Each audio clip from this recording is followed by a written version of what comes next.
Hello, America. Welcome to your Leo Nation, where we believe in and support the rule of law. I am the chief, as I say, the happily retired chief, Mark Garrett. With us today, you talk about the rule of law, and we think about knocking on someone's door, traffic stops, serving warrants, taking people to jail. And that is all part of the rule of law. But, when it comes to what law enforcement officers do around this country, the two men I have on today really exemplify what the trust that we put into our law enforcement officials and the things that they do that we may not think about every day. And I'm really honored and proud to have these two guys on today. And these two guys are in order. Barry Glockson. Barry is a corporal with Pasadena Police Department, Pasadena, California, as will become very obvious in a few minutes, which Pasadena I'm talking about. And Officer Pedro Sanchez, Pasadena Police Department. Pedro, Barry, thanks to both of you for being on today. Thanks, Mark. Thanks for having us. It really is my pleasure. This is so close to home to me. I mean, in a literal sense that we're going to talk about today, and that is the fires. In this case, the fire right next to and in the city of Pasadena. The reason I say it's close to home because I used to live in Altadena, where the Eaton fire started, and part of our old home there was burned. It did survive, but it was burned partially. But Pasadena and Altadena literally share a border, Correct, kind of a jagged, funny border, as we all three know, in certain places. But that fire obviously destroyed probably 80% of Altadena and a good part of Pasadena. There, especially on Lake Avenue, which the cities kind of are divided there. But some of the things that you guys were involved in that day, and I'm going to kind of let you roll out what happened. It really, I hope it was a once in a lifetime event for everybody involved. But what you guys were a part of literally saved countless lives. And before we get into the specifics, I want the audience to know a little bit about you. Barry, you've been with Pasadena Police Department for 16 years, is that right? That's correct, sir. And you're a corporal, and you work there. Now, I think, and again, my memory is so bad. I apologize for things like this, but did we work together? Did we work on any details together while I was there with the CHP? It's quite possible. I was a member of the SWAT team. I was in our robbery homicide division. So I'm sure our paths have crossed, probably at events at the Rose Bowl or something like that. Yeah, I'm sure. Now, by the way, because that mustache, I get you confused with a firefighter. But anyway, I'm sorry about that. So that's why it's an ode to Tom Selleck, if anything. Yeah. Yes, I think that's a pretty good one, and that's pretty good. But we certainly, obviously, we have a lot of mutual and longtime mutual friends there with Pasadena Police Department, and one of whom actually brought this to my attention. I'm so glad that he did. Pedro, yourself, your prior Los Angeles Police Department, is that correct? Yes. And then you decided to upgrade and come to Pasadena PD, I see. So that's good. Yeah, you're right. I say that in jest. My best friend is with LAPD. He's been on the show a number of times, and I have a huge amount of respect. I couldn't get the right word out for LAPD. Obviously, I worked alongside them for 30 years in the county of Los Angeles, and I appreciate your time there, and appreciate you coming over Pasadena PD. It's really what I consider kind of my home allied agency. I broke in at the Altadena station, kind of across the freeway from the Rose Bowl in 1991. And so I grew up around LAPD, and a lot of people that and Pedro, probably a lot of people you don't know because they've been retired probably long before you came on the job. But Pasadena PD is very close to me. So with that said, I would like to dive right into this. These fires now, they're over a month ago that they started, and throughout Los Angeles County, but specifically to this topic, or the topic today, the Eaton fire and your roles in it. So Barry, I'll start with you. I'm really not sure. I'm finding out with the audience between the two of you, kind of who got notified first, what happened first. But I'll start with you because you're the boss here with those stripes. And so tell us what happened, from your point of view that day. Well, the call came out about 6:13 on a Tuesday. Pedro may have actually responded to the call prior to my and our Sergeant Bobby Crease's arrival. But we were coming up northbound Altadena. And once we got up to New York Drive, it was apparent that the entire canyon was on fire, Eaton Canyon. We were fortunate that at the time we have a fire captain by the name of Trey Sorensen. He was just in the area, and he responded, and he was able to get up to the top of the canyons, and he was taking wind readings. And based upon his wind readings, we were able to determine how quickly this fire was going to move.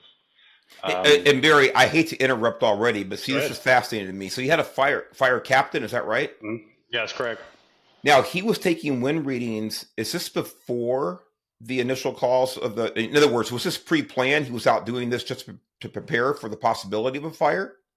Captain Sorensen's actually our arson investigator. He's assigned to the police department.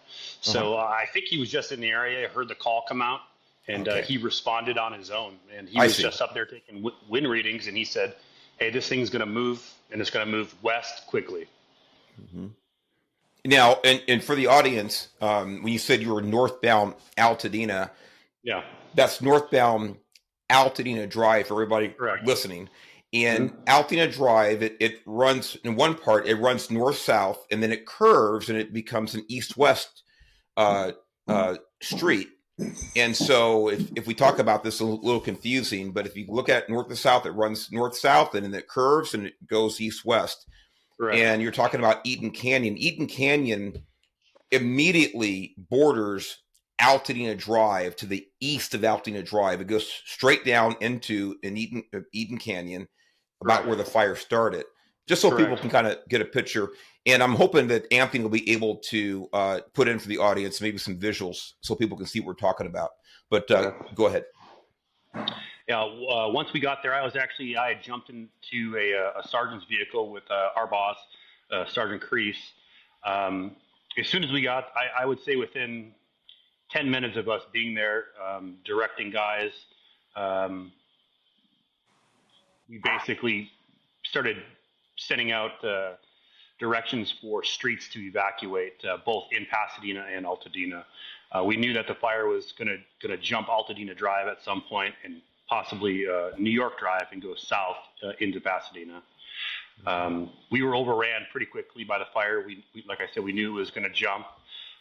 So we had to evacuate our temporary command post that we had right there at that moment. We were operating from the back of a Tahoe, basically, doing reverse 911 calls, directing, responding cops, to certain streets. Like I said, we were overran, and we had to move. We actually moved to Farnsworth Park, which is Lake Avenue in Altadena. Pedro, were you there before us? I think you might have been. No, so I was actually on a call when they coming out. So I was dealing with another call, and obviously I have an earpiece in, so I'm trying to catch what's going on because you start hearing multiple callers saying that there's a fire in the hills. Luckily, I was towards the end of my call, so I ended it pretty abruptly, but moved on. Then I started hauling over to the CP, Code 3, and that's when I got there and I contacted Corporal Glockson and Sergeant Crease, and then, it was already bad. You could just see the winds literally moving the fire just by looking at the hills. And then that's when we just got our direction to start clearing the houses and putting out the evacuation orders and whatnot. So now I want to jump in here. Now, Pedro is at Farnsworth, kind of as the crow flies, because you're, what's Farnsworth? Probably, 6 blocks maybe north of Altadena Drive there off the lake. Is that right? If I remember correctly. It's a good deal west from us, I would say. Yeah. Within miles. Yeah, from where you were, started. So Farnsworth is northwest from where you first kind of encountered or got the information from the fire captain. Is that right? That's correct. Yeah. Yeah. And I'm just trying to set this up for people to understand the dynamics and logistics and what you guys were dealing with and how fast this thing moved. Farnsworth it's a pretty wide open space. It's a good place for you said you did move the CP to Farnsworth. Is that right, Barry?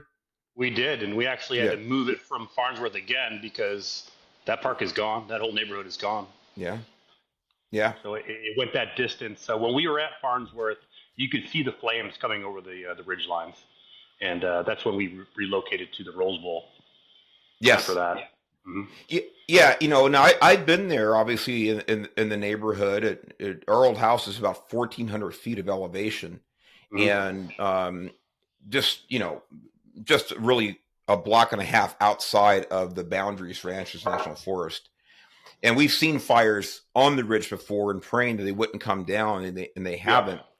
Mm-hmm. And I've been there with 100-mile-an-hour winds where my fence is blown down and the whole works like a tornado. I mean, it just sounds like a jet engine. But fortunately for myself, my family, we had never been there with the combination of the two, the fires and the winds at the same time. This is what you guys were experiencing. So speaking of the winds, what were they like? I mean, as far as velocity about that time, either one of you, Pedro, Barry, when, like you said, you ended your call abruptly, Barry, what were the winds like about that time? Do you know? I believe I was told the winds were 80 miles an hour when we were when we first arrived at Eaton Canyon. They were somewhere between 60 and 80 miles an hour winds. Yeah, that's what Trey was broadcasting at that time. I was standing on New York Drive, and I was on my tippy toes. The wind was blowing me over, and I'm a fairly large man. Yeah, I believe it. And people who have not been in those types of winds, I mean, that by itself can be terrifying depending on the environment you're in. But with fires like this, and Anthony's showing some of that stuff now, it's just terrifying. So your agency, of course, you guys were actually both on the clock. You were working when this once happened, so you weren't called in. No. Your agency, if I remember correctly, is you have about 230 uniforms, give or take. Is that right? Yeah, about that. Yep. Yeah. And I told you I've been around a long time. I didn't look that up. So just from memory. So let me kind of set the stage. You guys set the stage. What was it like? At what point, for the Highway Patrol, at a certain point, okay, we're going in tactical, and everyone's getting a phone call, getting a text, and you're rolling in. If you're not having surgery, you're rolling in. What was it like for you? What point did it get to that level where people were being ordered to come to work? Well, when we got to Eaton, to the canyon, we immediately said we need all units available, code 3 to our location. And then we were going to start evacuating. By the time we hit Farnsworth Park, that's when calls were starting to go out to other units that were off. I know that the detectives were called in. I know that our gang task force SWAT team guys were called in. So within 45 minutes, phone calls were already going out. See, that's mutual aid as well as our off-duty police officers. And to mutual aid. That's very that's interesting because you went from the mobile unit in Tahoe to the park, and now down to the Rose Bowl. And and people can just look up the Rose Bowl, obviously, like any other venue, huge parking lot, and we used it for a lot of events over the years together. Sure. Staging, but I was like anybody else who wasn't there. I'm watching it on television. I'm looking at the Rose Bowl, good old, Lot K, and I'm looking like, oh my God, look at the equipment. And I'll tell you right now, I've been involved, as a first responder to more of these incidents than you guys have. Like I said, I went through so many fires in the 90s. I felt like maybe I should be a fireman. It's crazy. I don't know when I've seen so much equipment in an area like that. And you're talking about mutual aid. And Pedro, I want to get to you on a couple of points here in a second, but if you wouldn't mind, Barry, I being a corporal, I mean, I would imagine maybe you were in some of those conversations or the process of requesting mutual aid, which I think technically, comes from the chief, I would imagine, from your department. Right.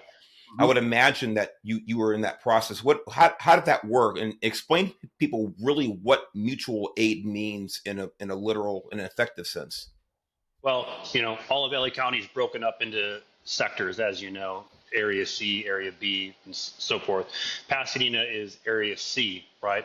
So basically, you could just say the San Gabriel Valley is kind of Area C, right? So we have all these partner agencies: Glendale, Burbank, South Pass, San Marino, and so on, right?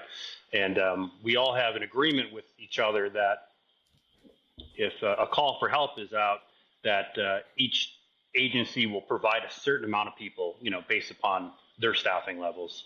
So when that call comes out, of course, all these other agencies begin to send resources our way. It sounds pretty straightforward. Yeah. As I say, it doesn't always work that way, though, does it? No, it does not. Yeah. I see, Pedro. You're shaking your head, and I know I went to Barry because I said he's a supervisor here, but it sounds like you have something to say about that. And again, we're not bad mouthing any other agency or entities, but the system can be complicated when it happens. And I think one of the reasons is, and I will let you chime in here, Perry, with your thoughts about this. But one of the reasons is you can have the phone calls and the MOUs and the maybe the tabletop exercises with your allies, things like this. But fortunately, these types of events are relatively rare. And so it's just like going to the range or, use of force, you're driving, whatever it is. Repetition is the key to perfection. You don't have a lot of repetition in reality when it comes to this. And so things don't go as smoothly sometimes as we would like. That's just a reality. Pedro, I want to give you the shot here. Talk about that. Well, it's like you said, it's never a perfect scenario. Obviously you have plans set up to address certain issues and, extraordinary events like the one that occurred. But at the end of the day, that day was like a perfect storm of events that were working against us. And you always want all the resources that you have available to you. But like in anything, there's always going to be a delay. So at some points, we felt overwhelmed. It was not a good feeling. But we knew help was on the way. So obviously we just had to, adapt, overcome, continue the fight, and just wait for help to come. So, and, that's what we signed up for. So, it's not going to be a quick turnaround. We know that. There's no perfect plan out there. We have plans, which is a good thing, but we always know that there's going to be a delay, and we just have to fight through that delay. Well, it's well said. That's just a reality, and you have to fight with what you have. And again, not being a very large agency, people that are not familiar with Pasadena, and how could they? Don't understand really the dynamics in that city. You have a very, very diverse population, whether it's income level, its ethnicity, its national origin. You have a countless number of languages that are spoken. School systems are very bifurcated between private and charter and public. And then you have all types of different styles of neighborhoods. You have very, very old established neighborhoods. You have some that are more high density populated, things like this. And these are challenges, whether it's law enforcement or if it's fire, things like this. You don't have one size fits all in Pasadena. The other thing is too, is just from a profile point of view, Pasadena is very, very prominent, not the least of all because of the Rose Bowl and the Rose Parade and things like this and historical structure. So there's so many things to take into consideration when it happens. But it's like all law enforcement agencies. I know with you guys wish you had more personnel, like every police agency in the world. So with that said, what did happen? And Barry, I'll go back to you when the mutual aid call was put out, things like this. How long did it take? Because Pedro was talking about this. How long did it take before you guys felt that help was rolling in? You were starting to see some significant levels of reinforcements from allied agencies, or did it ever feel like that? Well, I think it just for the sheer magnitude of this fire, I don't think you could have sent all of LAPD. I don't think we would have felt secure. I mean, it was if I could I came home and I told my wife, I said, if I could tell you what hell looks like, that's what I saw that night. Just the flames, the wind. But that being said, by the time we got to the Rose Bowl, our neighboring agencies were already showing up. Glendale, Burbank, many other agencies were already showing up. So within an hour and a half, other agencies were coming. Well, that's good, and that's fairly quick, from my experience, and not to mention that this fire was not the only game in town, so to speak. And you talk about LAPD, of course, they were dealing with their own literal disaster at the same time. So that was one agency you couldn't call for help. Yeah. I do want to go back and just clarify something for the audience. When we talk about Altadena, where the fire actually started, that city is unincorporated, which means that the primary jurisdiction is the Los Angeles County Sheriff's Department when it comes to law enforcement, and the Los Angeles County Fire Department, unincorporated.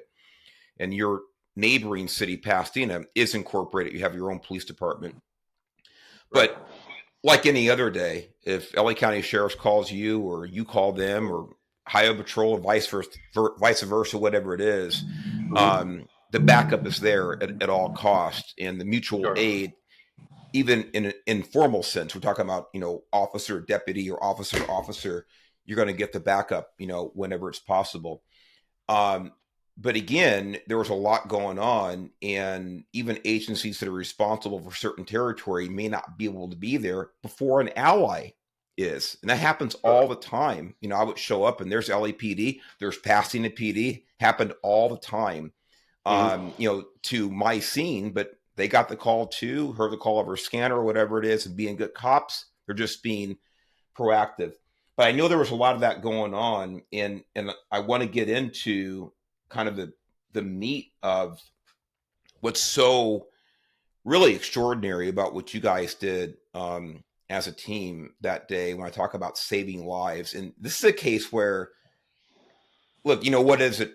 What's the old saying? I'm not really sure what it is. But in other words, we never know the lives that we save through prevention, through in-view patrol. People see you so they don't speed, or they have their seatbelts on, or they know that there's going to be maximum enforcement because it's New Year's Eve or it's Labor Day or things like that. Hey, I'm not going to drink and drive. I'm going to get an Uber.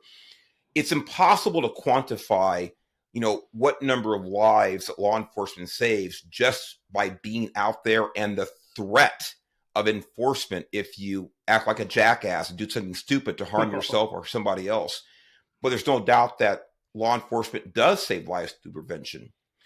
But what's not always there is a chance to actually physically prevent someone from dying had you not been there. And in this case, we have that, we have the evidence, and we have the people who are still walking and breathing today because of law enforcement and fire personnel, of course, but specifically about you guys and what you did that day. And that's what I want to get into right now. And Pedro, you literally had hands-on what we're talking about. And I'm not going to get into it too much. I don't want to take your thunder. I want you to talk about really the rescues that you were involved in. I think, was it the first night of the fires?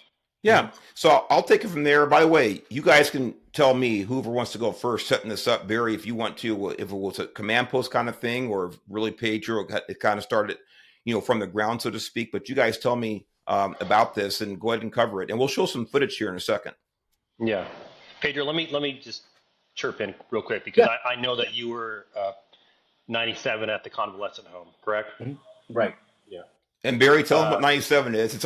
It means unseen, everybody. Unseen, yeah. So when we were at Farnsworth Park, we were told that there was a convalescent home on the Altadena Pasadena border that needed to be evacuated. So Pedro and multiple Pasadena officers responded there, and we learned that there was 294 staff and patients in that convalescent home right here. Yep. And 100 of them were bedridden. And at the command post, that's an overwhelming, just it blows your mind. You know, how are we going to get 294 people out of a convalescent home that was on fire? It was actively on fire. So Pedro, multiple teams from Pasadena went there, and they did what they did. Pedro, if you want to talk about it. Yeah, so obviously we started hearing over the radio, and we were being contacted by actual nurses that were going into the convalescent home, that telling us, hey, there's a convalescent home here with a bunch of patients that, you know, we need to go help. So we hear the call, we go in, start making contact with the nurses, and, you know, obviously when we're going in, we can see that the building to the back of it and hill is on fire. So Anthony, stop the video right there. Pedro, my apologies. Yeah. Go ahead. Yeah, so obviously when we're going in, we see that the back building and the hill is on fire. So it's only, and the wind's blowing like crazy, so we know it's only a matter of minutes before the convalescent home catches on fire, and it started catching on fire. So we start contacting the personnel, and they're saying that, oh, they have nurses, or that they have ambulances on the way. So we start pressing the issue, like, no, you do not have that time. So we need to start evacuating people immediately. Obviously, they're starting to get worried. They're like, hey, a lot of patients are bedridden, you know. So we start making the decision, hey, put everyone in a wheelchair that needs to be in a wheelchair, and people that are bedridden, we're going to have to start taking them out on their beds. So at some point it gets put out that, you know, we're just going to evacuate everyone to almost across the street, a few hundred feet away, to a 7-Eleven parking lot. And, you know, that's going to be the collection point for all these individuals. So at that point, it's all hands-on. Nurses were helping as well. You know, us, fire, we literally start pushing people out on wheelchairs, on beds, literally across the street to that collection point, because the building is on fire. So and Pedro, I want you to continue, but I had Anthony stop this, still shot this here with these patients, and Barry, you made it clear, 294 patients in this convalescent home in Altadena. And it was Altadena. And by the way, like I said before, that's unincorporated area. It belongs to the sheriff's department. And it didn't matter about jurisdictions here. Pedro and your fellow officers, you responded to save lives. And again, I know the sheriff's department do the same thing for Pasadena City. It's just the fact that you guys were there and you took action. Yeah. Right. Pedro, I got to ask you, I'm watching this, and, you know, when we open the show, I'm talking about, you know, all the training that you guys go through and that I went through for 3 decades, you know, on any level of any number of disciplines. What training did you ever receive on evacuating a convalescent home in the middle of a firestorm? No, zero. You're not prepared. That's the easiest way to put it. You're not prepared for this. That's exactly right. It may, you know, in other words, people look at this and will say, oh my God, you know, these officers are heroes and they went in and did what they were trained to do. No. You went in and did what you had to do, not what you were trained to do. And I saw this, and I'm so glad, you know, one of your bosses called me, you know, and said, hey, Mark, you got to see this. And I go, holy crap, how come you didn't call me sooner with this body cam footage? This is absolutely extraordinary. But it's only extraordinary in the sense that you guys were there in the right place, the right time, you were available, and you did this. But I want to impress on the audience that this is not extraordinary for cops. This is the mentality of people like who are on the show right now, like Pedro and Barry, that you are sworn to serve the public in whatever capacity. And when I saw this, I said, this is what law enforcement is about. We all make mistakes. We're all imperfect. We all go, oh, man, I wish I had done it better this way, or I hadn't done that, or I shouldn't have said that. I get all that. But when it comes down to when the rubber hits the road, this is law enforcement. Not only these 294 people that are alive today, because like you said, that place burned down. And we know what happened, Altadena. The whole place is gone. Yeah. It's Hiroshima in Los Angeles County. That's what happened. These people are only alive today because Pedro and your colleagues went in there and did what you were sworn to do without any training. By the way, Pedro, how many officers were in there total that you were aware of? In my section where I was at, I would say there was at least 10, 11. All Pasadena? Yes, Pasadena. There's obviously fire personnel. Mm-hmm. And there was one guy from ATF that I do remember. ATF? Yeah. So the ATF agent actually lives in Altadena. His house burned down, and he evacuated his family, and then showed up at the command post. Barry, I want you to say that again from the beginning about the ATF agent. There's an ATF agent. I don't have his name offhand. Nice guy. His house burned down. He evacuated his family. He lived on, I believe he lived up on North Lake. And after he evacuated his family, he just showed up at the command post and said, "What can I do to help?" And incidentally, he went to the convalescent home. Well, let's put it this way. I was going to say I'm speechless, but people who know me would never believe I'm telling the truth with that. But I'm about as close to being as speechless as possible. I would like for people listening, watching this, to try, if you can, put yourself in the position of having your home burned to the ground, getting your family secured, make sure they're safe, and then go right into what can I do to help anybody else around me mode. And that's what that agent did. And we also had Pasadena officers who were evacuated from Altadena that own homes in Altadena. And once they evacuated, they also showed up to work. It's I keep saying extraordinary. I mean, but in the scheme of the general population, what you guys and gals did that night to save lives and to be selfless, really kind of about your own families once they were secure. I'm talking about the Pasadena PD officers you're referring to, the ATF agent who had to do that. Mm-hmm. It's extraordinary in the general sense. When compared to the general population, there are a lot of people in the general population that would do the same things. I totally acknowledge that. Yeah. But when you talk about law enforcement, this is the norm in law enforcement. This is what the men and women of law enforcement took the oath to do, to help people. And sometimes helping people means you piss them off. You write them a ticket or you take them to jail, and they don't like that. But you're helping the people that they could be affecting, or you're helping themselves by encouraging them to do better and not blow the red light, or not drink and drive, or not to commit a felony. And you're helping the people around them because you're taking those really bad people off the street.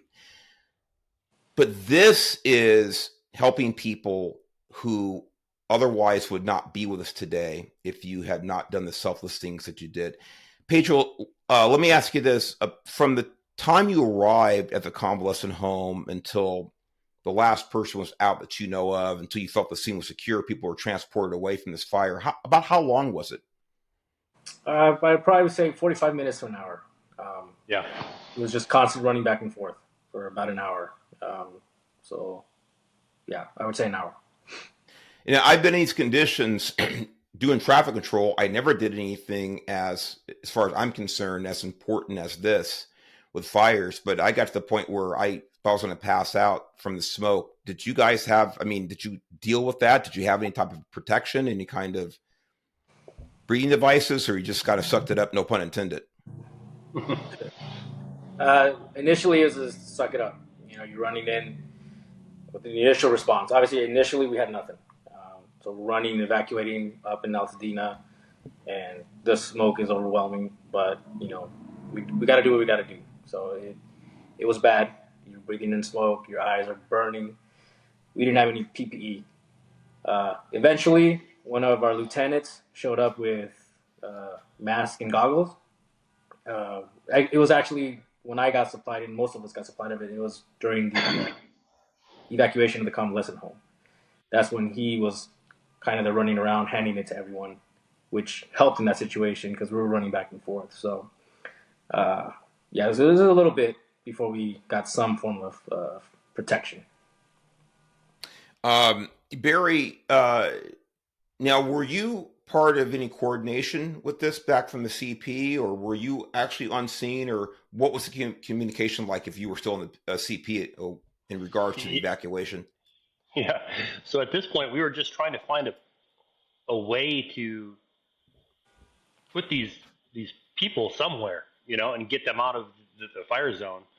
And if you look at this video, you see these Pasadena buses in the background. Mm-hmm.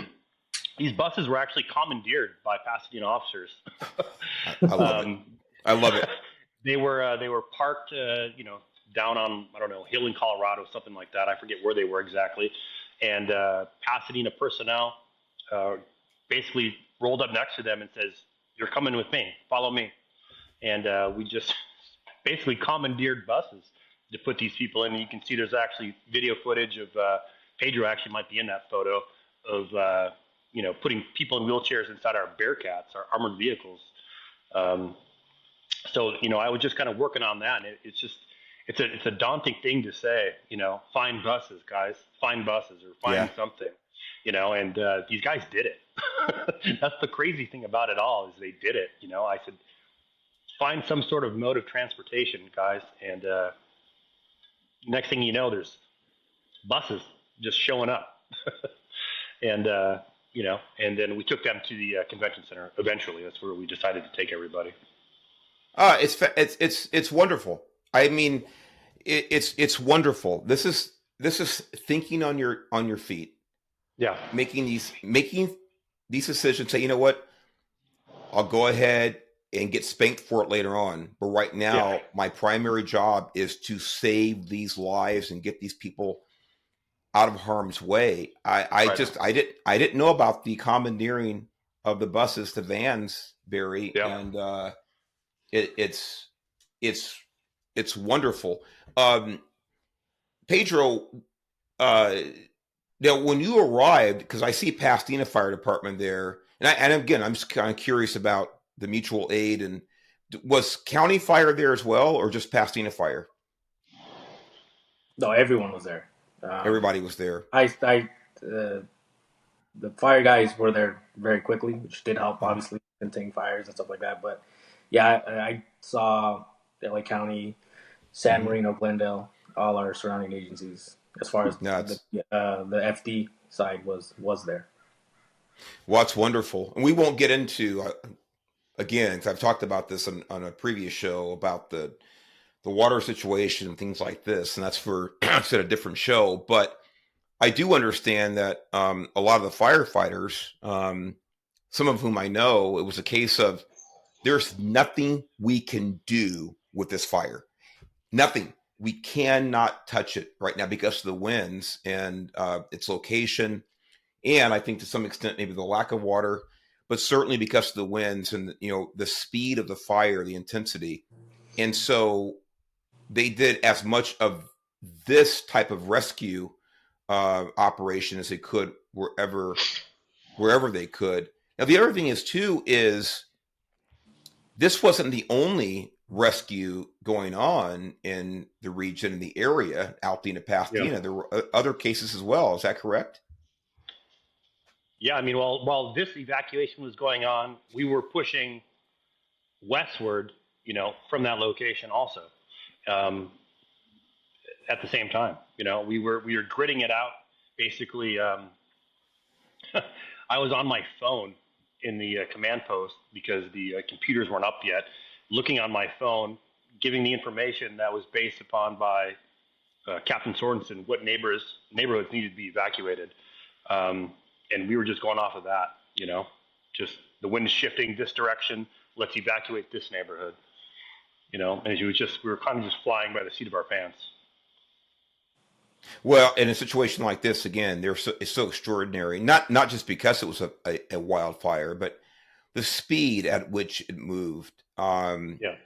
In other words, the best plans in the world, once this fire broke out with these conditions, the best plans in the world as far as traffic control, as far as evacuations, as far as medical resources, they're going to be challenged. Let's put it that way. We'll put it a nice way. In other words, these were truly, truly extraordinary times, even when it comes to wildfires.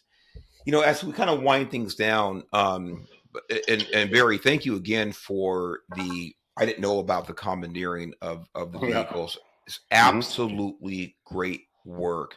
I had one when I was a sergeant, by the way. I had one of my officers commandeer a commercial bulldozer for something to clear a scene. Long story short, but he showed up, code 3, with this big rig carrying a bulldozer on it. And I said, and we needed that. I called Caltrans, and of course Caltrans was like, God bless him, it was going to be quite some time. And he shows up code 3. I didn't even hear him on the radio. He found this vehicle on the way to this huge scene on the 118 freeway. It was blocked and rush hour traffic, and I hear him coming, and this big rig's following him with this bulldozer on it, and he pulls up. Hey, Sarge! I said, dude, what's that? He goes, I commandeered it. I ordered him to follow me here. And I'll tell you right now, here's my reaction, and this is going to you, Pedro, and to your colleagues who commandeered these vehicles to help save lives, to evacuate these people. And I looked at this guy, this officer, and I thought, these stripes I have don't mean crap. Right, There's a decision maker. There's a decision maker. And that guy who actually owned this tractor's bulldozer, was an operator, owner operator, things like that. He came out and he cleared this massive pile of hot tar. I could be here and tell you about it. It was amazing. And he would not take any reimbursement from the state of California. Nope. He goes, what, officer, he needed help. You guys needed help, and I'm here to do it. And we had this thing cleaned up probably literally 6 hours before we would had we gone the regular, protocol route. But it just reminded me of this, and it reminded me of the leaders that, having the stripes or the bars, the stars, that officially you're a leader, but it doesn't make you a leader. Making decisions like that, and Pedro doing what you did, going in there without any training about like what you had to deal with, just making decisions. I'm going to do something because I swore to do it. I'm not sure what I'm going to do. I'm going to take action because that's my effing job, to save lives. Barry, the same thing with you. You guys just showed up. You got the CP. You stayed there. You called in your colleagues. You called in mutual aid to the chain of command because your job is to save lives. With all of our imperfections, we do it. I did it. You do it. Barry, go ahead. And being in the command post and having guys like Pedro and our patrol team, Team 3 is what we're called, and sending them into danger, I had no doubt at all that these guys were going to go in there and save lives, and it just wasn't even an afterthought. I knew that these guys and Pasadena PD would just go in there and handle business, and it's what they did. Well, it's what they do. It's what they do. And I said, I've been around Pasadena Police Department through a lot of different chiefs. And by the way, you have a fantastic chief right now. I wish I had gotten to know him before I moved here to the free state of Florida. But I know through reputation and then watching him and talking to your colleagues, he's a wonderful chief, a great leader, a formal leader and an actual leader, both. And I know, you're lucky enough to have him. You're lucky enough to have a command staff that I knew very, very well.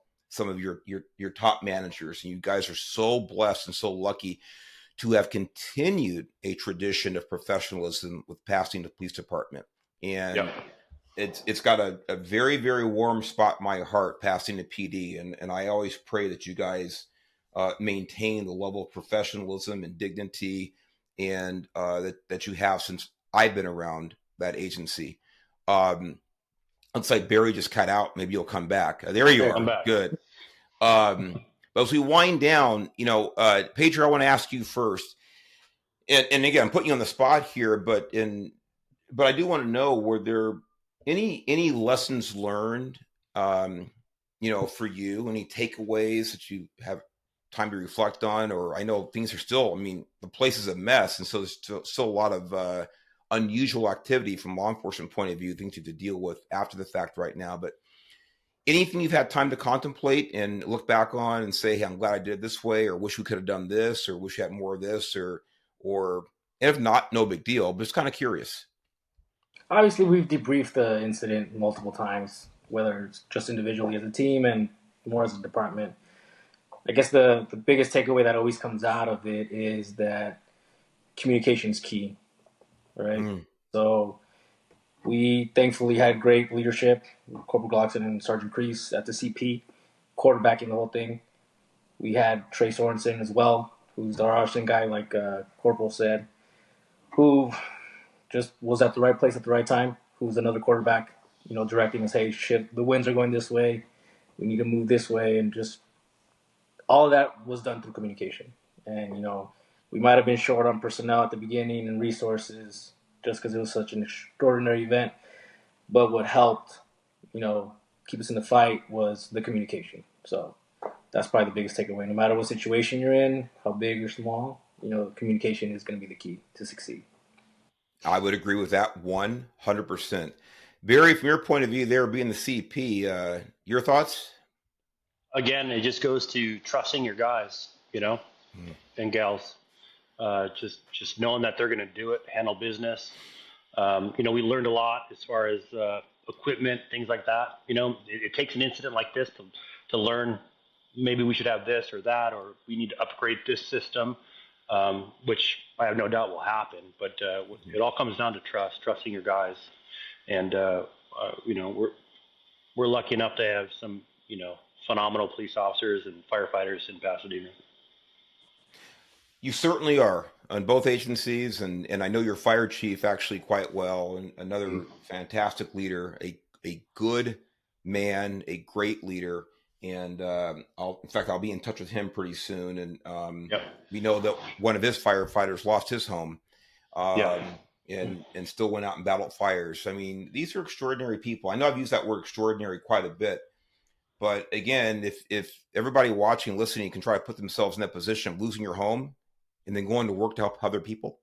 Yeah, that's extraordinary. That's extraordinary. Yeah. Wow. And I commend you both for it. I'm sorry, did I cut you off, Barry? Did you have something else you wanted to say? No, that's it. Okay. Well, we've been talking with Corporal Barry Glockson and Officer Pedro Sanchez of the Pasadena Police Department, who together and along with other colleagues actually saved countless lives during the Eaton Canyon fire. And I could not be more grateful. And I know the people that you saved and their families could not be more grateful. I want all the detractors out there, I love to hear your comments. These are the type of men who are often so hated by so many in society. And when you think about what they did that night and what they are sworn to do and do the best they can every day, and that's to save and protect lives, watch your thoughts, watch your words, and be grateful that we have people like this. Pedro, Barry, thank you both. God bless you. And I really appreciate you guys coming on, really at late notice, by the way, for everybody to know there in the background. Very, very late notice, trying to accommodate my schedule. God bless you guys, and we will talk soon. You take care. Thanks, Mark. Thanks, Mark. Bye-bye.